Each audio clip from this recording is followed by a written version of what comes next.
नमस्कार दोस्तों, आज के इस वीडियो में हम कक्षा 12वीं के अंतरा चैप्टर 4 को समझेंगे, जिसके अध्याय का नाम है संवदिया। इस चैप्टर को हम एनिमेशन के माध्यम से आसान भाषा में समझेंगे।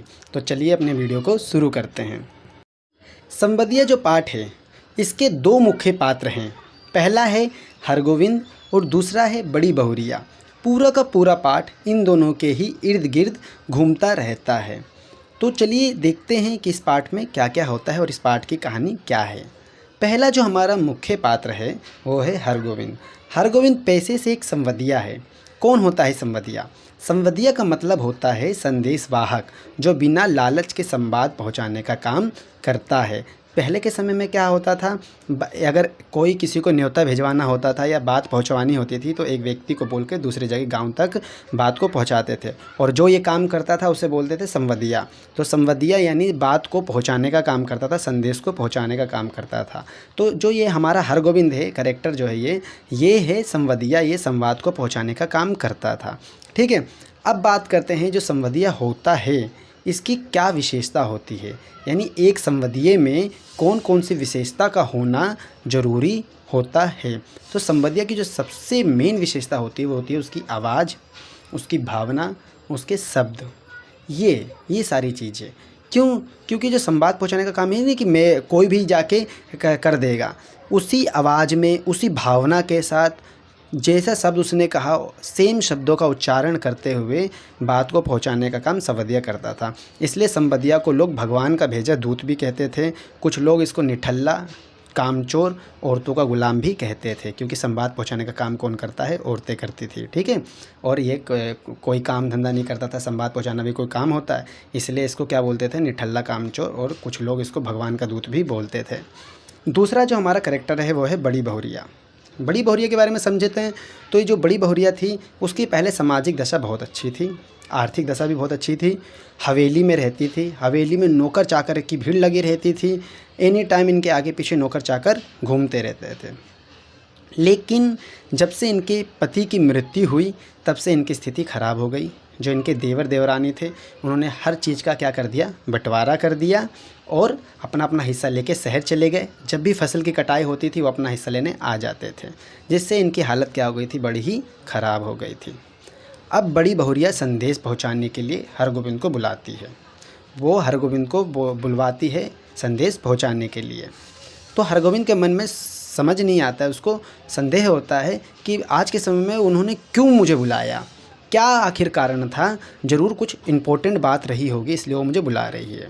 तो जब हरगोविंद जाता है तो बड़ी बहुरिया कहती है, वो अपनी सारी मन की बात, सारी दुख की बात उनके सामने रख देती है। वो बोलती है कि मैं यहाँ पे अब और नहीं जी सकती। मेरे घर वालों, मेरे भाई जो हैं उनको आके बोले कि मुझे यहाँ से ले जाए, वरना मैं पोखर में डूबकर अपनी जान दे दूँगी। मैं अपने भाई के पास क्या करूँगी? गुजारा कर लूँगी कैसे भी, बथुआ साग खा कर। बथुआ साग यहाँ पे आ रहा है, गरीबी का शोष वो दिखा रहा है, प्रतीक है। तो बोलते हैं मैं बथुआ साग खा के वहाँ पे रह लूँगी, लेकिन उनको बोले मुझे यहाँ से ले जाए। अब हरगोविंद की परेशानी आती है, यानी हरगोविंद परेशानी में चला जाता है। क्या है हरगोविंद की परेशानी? तो हरगोविंद के मन में आता है कि उनका जो बड़ी बहुरिया का एक एक शब्द उसके मन में कांटे की तरह चुभ रहा था। वो सोच रहा था कैसे ये संदेश उनके घर वालों तक पहुँचाए।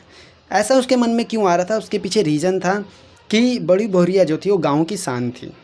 वो सोच रहे थे कि अगर गांव वालों को, उसके गांव वालों को पता चले कि जब वहाँ की मालकिन ऐसे नहीं रह पा रही है, इतने अच्छे से नहीं रह पा रही है, तो कोई भी बेटी अपने उस गांव में नहीं बिहाएगा, जिससे गांव की बदनामी हो जाएगी, लोग गांव पे थूकने लगेंगे।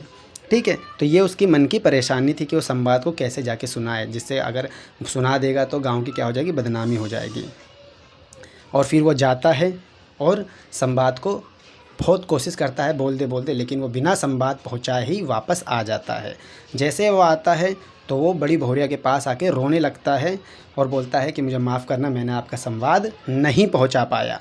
ठीक है, और इसके बाद वो बड़ी बहुरिया से वादा करता है, बोलता है कि मैं आज से कोई काम धंधा करूँगा, आप मेरी माँ समान हो, आप ये गाँव छोड़ के मत जाओ, मैं आपका ख्याल रखूँगा। और बड़ी बहुरिया भी फिर उनको बोलती है कि मैं भी संवाद पहुंचाकर पछता रही थी कि अब इस उम्र में मैं उनके पास जाके बोझ नहीं बनना चाहती, मैं यहीं पे कैसे भी रह लूँगी।